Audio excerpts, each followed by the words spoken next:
So this is our exercise 1.4 chapter first class 7th.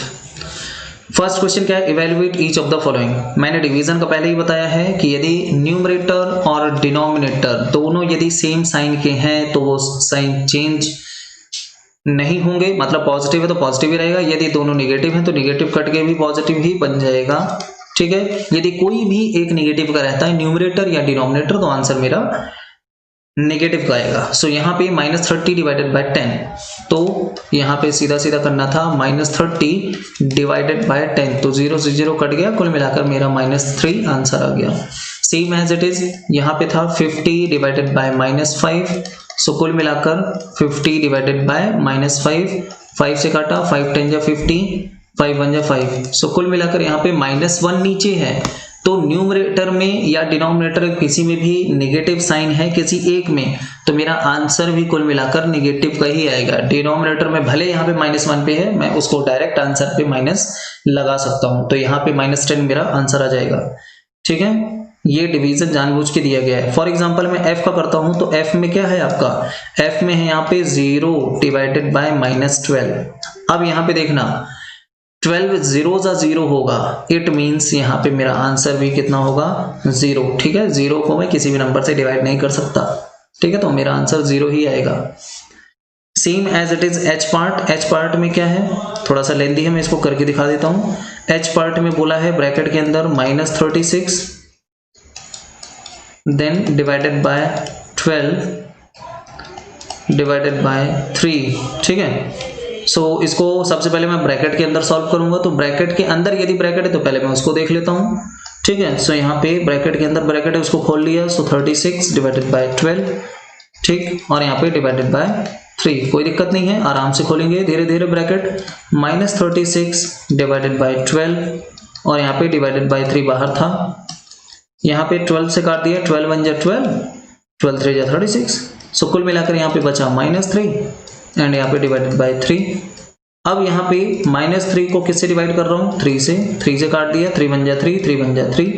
ठीक है, दोनों न्यूमरेटर और डिनोमिनेटर सेम नंबर से कटना चाहिए, अलग अलग से नहीं काटोगे। कई सारे बच्चे कंफ्यूज होते हैं, यहाँ पे 10 लिखा है और यहाँ पे लिखा है 13, तो कर देंगे यहाँ पे 13 1 जा 13 और 5 2 जा 10, कुछ भी कर देते हैं। नहीं, दोनों नंबर को देखोगे कट रहे हैं कि नहीं, किसी सेम नंबर से, तभी आप काटोगे। यहाँ पे दोनों नंबर नहीं कट रहे थे तो नहीं काटूंगा। सो कुल मिलाकर यहाँ पे आंसर आया मेरा -1। ठीक है, क्वेश्चन नंबर 2 में क्या बोला है, क्वेश्चन नंबर 2 में वेरीफाई करना है फिर से एज इट इज, जैसे हम लास्ट एक्सरसाइज में किए थे। सो वेरीफाई करना है। अब देखो क्वेश्चन नंबर 2, यहाँ पे मैं वेरीफाई करके दिखाता हूँ आपको। क्वेश्चन नंबर 2 में बोला है verify a divided by b plus c does not equals to a divided by b plus a divided by c। ठीक है, मुझे इस चीज को वेरीफाई करना है कि यदि मैं a divided by b plus c करूं, ये डज नॉट इक्वल्स टू होगा किसके, a divided by b and a divided by c। तो a b c की यहाँ पे अलग अलग वैल्यूज हैं, मैं उनको वैल्यूज को पुट कर देता हूँ। a की वैल्यूज फर्स्ट वाले में क्या है, यहाँ पे a की वैल्यूज फर्स्ट वाले में 12 है, b की -4 एंड c की 2।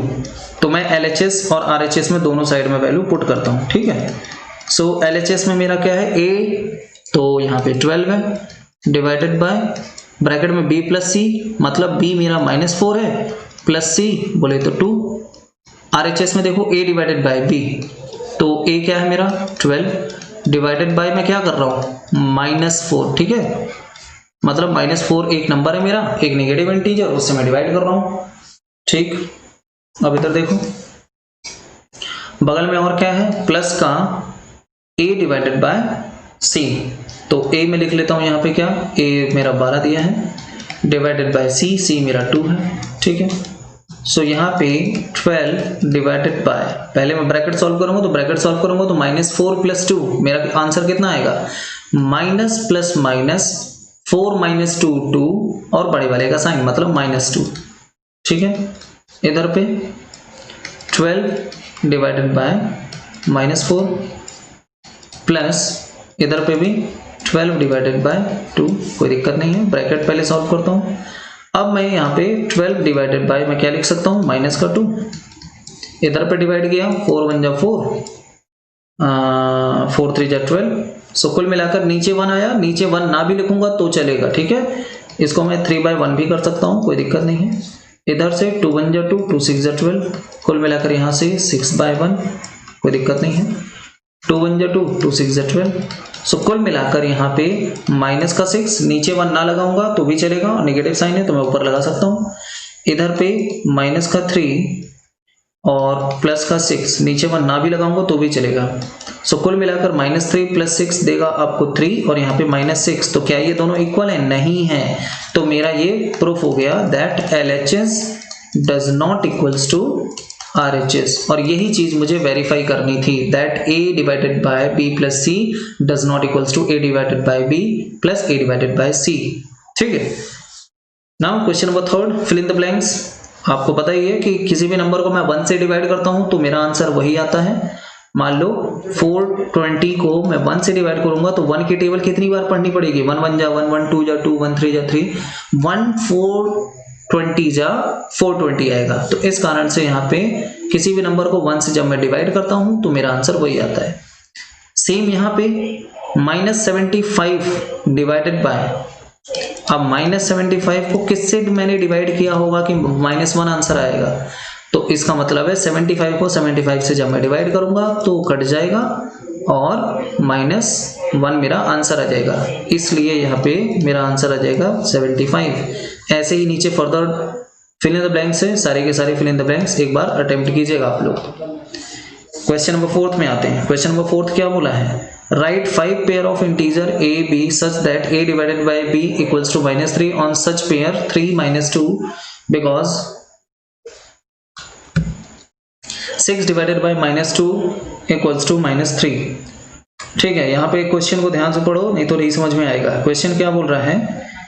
Write 5 pair of integer, मुझे 5 ऐसे पेयर लिखने हैं, ठीक है, जिसमें a डिवाइडेड बाय b करूं तो मेरा आंसर -3 आए। तो ये तो सिंपल है।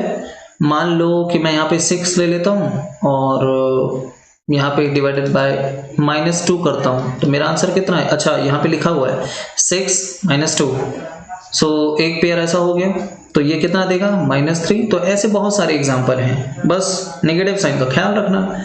मान लो 12 को डिवाइड कर रहा हूँ किससे? -4 से, तो 4 3 जा 12, आंसर मेरा 3 है, वो भी नेगेटिव का, तो किसी एक नंबर को मैं नेगेटिव बना लूंगा।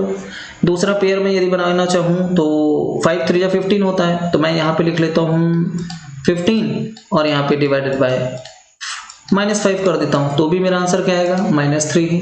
ऐसे बहुत सारे पेयर आप लिख सकते हो, ठीक है, तो इसमें कोई दिक्कत नहीं है। 6 3 जा 18 लिख सकते हो, 2 3 जा 6 लिख सकते हो, ऐसे बहुत सारे पेयर आप अपने से लिख सकते हो। Now question number 5. The temperature at 12 noon was 10 degrees Celsius above 0. ठीक है. If it decreased at a rate of 2 degrees Celsius per hour until midnight. 12 noon बोला है मतलब दोपहर के 12 बजे 10 डिग्री सेल्सियस, ठीक है, 10 डिग्री सेल्सियस से स्टार्ट होता है कम करना। यहाँ पे डिक्रीज लिखा है, 12 बजे 10 डिग्री सेल्सियस था, फिर डिक्रीज होना चालू हुआ और हर घंटे कितना डिक्रीज हो रहा है? 2 डिग्री सेल्सियस, ठीक है। अंटिल मिडनाइट, मिडनाइट बोले तो रात के 12 बजे तक, सुबह 12 बजे से रात के 12 बजे तक, मतलब 12 घंटे। टोटल कितना आ गया यहाँ पे आवर्स? टोटल कितना आ गया? टोटल आ गया यहाँ पे 12 आवर्स, ठीक है। और हर एक घंटे कितना डिक्रीज हो रहा है? 2 डिग्री सेल्सियस। तो 12 2 जा 24 माइनस का 24 डिग्री सेल्सियस डिक्रीज हो चुका है, ठीक, ठीक है। डिक्रीज, जब भी डिक्रीज होगा तो नेगेटिव साइन लगा लेना। अब what time would the temperature be 8 degree Celsius, मतलब 8 डिग्री सेल्सियस बिलो 0, यहाँ पे -8, समझ में आया? ध्यान से देखना। What time would be the temperature be 8 degree Celsius below 0, 0 से 8 डिग्री कम, मतलब -8 डिग्री की बात कर रहा है। और -8 डिग्री में कब आएगा? तो 10 से जब डिक्रीज हुआ तो 8 में आएगा, 8 से डिक्रीज हुआ तो 6 में आएगा, 6 से डिक्रीज हुआ तो इसी तरह 4 में आएगा, देन 2 में आएगा, देन 0 में आएगा, देन -2 में आएगा, देन -4 में आएगा, -6 में आएगा, -8 में आएगा, यहां तक इसे पहुंचना है।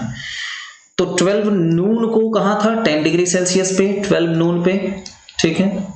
फिर 12 नून के बाद मेरा 1 PM चालू होता है, 2 PM चालू होता है, then 3, then 4, then 5, then 6, then 7, then 8, then 9। मतलब 9 PM पे रात के 9 बजे कितना डिग्री टेम्परेचर हो गया? -8 degree temperature.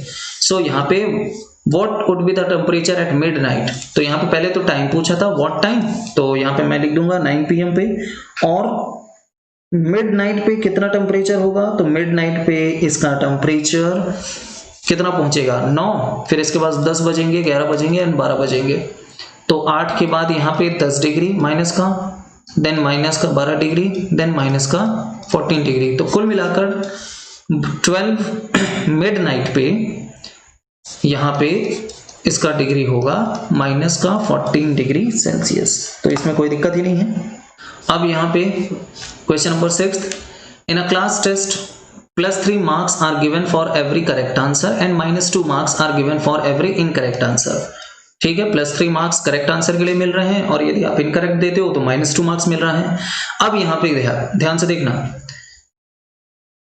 No marks for not attempting any question. यदि क्वेश्चन अटेम्प्ट नहीं कर रहा है तो उसको कोई भी मार्क्स नहीं मिलेंगे।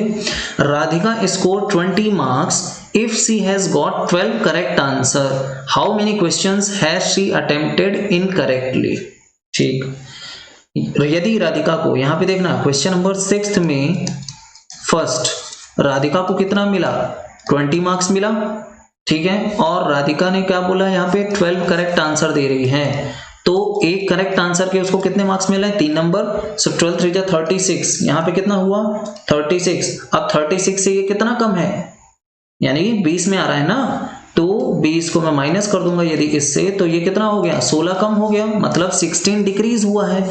इसका मतलब है कि उसने कितने गलत आंसर दिए हैं? एक गलत आंसर के लिए उसके कितने मार्क्स कट रहे हैं? एक गलत आंसर के लिए -2 मार्क्स कट रहे हैं। इसका मतलब है उसने 8 गलत मार्क्स दिए हैं, ठीक है। यहाँ पे -16 हुआ है और हर एक मार्क्स के लिए -2 हो रहा था, तो मैं इसको डिवाइड करूंगा तो 8 क्वेश्चंस उसने गलत दिए हैं। तो सबसे पहले मैं क्या करूंगा? सबसे पहले टोटल मार्क्स करेक्ट आंसर के, फिर उसके मार्क्स जितने उसको माइनस कर दूंगा। इसका मतलब है मेरे डिक्रीज मार्क्स आ जाएंगे और डिक्रीज मार्क्स आने के बाद मैं उसको डिवाइड कर दूंगा, ठीक, तो मेरा क्वेश्चन आ जाएगा। इसी तरह यहाँ पे मोहिनी स्कोर्स -5 मार्क्स, मोहिनी के स्कोर ही यहाँ पे -5 है, कोई दिक्कत नहीं है। In this test thought she got a 7 correct answer, उसने सोचा कि उसने करेक्ट आंसर 7 दिए हैं। How many questions has she attempted incorrectly? ठीक, 7 सही क्वेश्चन अटेम्प्ट करने के बाद उसको कितने मिले होंगे? 21 मार्क्स। लेकिन एक्चुअल में उसके मार्क्स कितने हैं? -5। सो यहाँ पे आप देखोगे कि -5 में वो पहुंची है, ठीक है, ये एक्चुअल मार्क्स हैं। और उसके जो मार्क्स डिक्रीज हुए हैं, यहाँ पे डिक्रीज कितने हुए थे? यहाँ पे कैसे पता किया था? जितने मार्क्स थे उसको मैं माइनस किया था, तो यहाँ पे भी इसको -21 करूंगा। सो कुल मिलाकर यहाँ से आ जाएगा -26। कुल मिलाकर डिक्रीज्ड मार्क्स यहाँ पे -26 आ चुके हैं। इसका मतलब है कि 26 मार्क्स उसके डिक्रीज हुए हैं और डिक्रीज होने पे कितना? 2 मार्क्स कट रहा था। इसका मतलब है 13 क्वेश्चन उसने गलत दे दिए। तो यहाँ पे भले उसने 7 क्वेश्चन सही दिए और उसके 21 मार्क्स बने, लेकिन 13 क्वेश्चन गलत दे दिए और हर एक मार्क्स में -2 हो गया। इस कारण से उसके टोटल मार्क्स ही बच रहे थे -5। सो कुल मिलाकर ऐसे करेंगे, ठीक है। इस क्वेश्चन को क्वेश्चन नंबर 7 आप देखो, N elevator descending into a mine shaft at the rate 6 metre per minute, 1 minute में 6 मीटर वो एलिवेटर डाउन साइड आ रहा है, ठीक है, डिसेंडिंग, ठीक है, माइनिंग है मतलब खदान है कोई। सो यहाँ से डिसेंडिंग, यहाँ पे स्टेप्स मान लो ऐसे, और यहाँ पे वो डिसेंड हो रहा है, तो 6 मीटर पर मिनट वो डिसेंड हो रहा है, ठीक है। If the descent start from 10 metre above the ground level, ये मान लो कि ग्राउंड लेवल है, ठीक है, और यहाँ से वो डिसेंडिंग करना स्टार्ट होता है 10 मीटर अबव, ठीक। How long will it take to reach 350 metre, -350 पे पहुंचना है उसे नीचे, कितने पे, -350 मीटर पे पहुंचना है। तो दूसरा स्टार्ट कहां से हुआ, 10 से, इसका मतलब है यहाँ पे -10 और उसको जो नीचे जाना पड़ेगा। सो कुल मिलाकर यहाँ पे टोटल डिस्टेंस इसकी कितनी कवर करनी पड़ेगी, -360, ठीक है।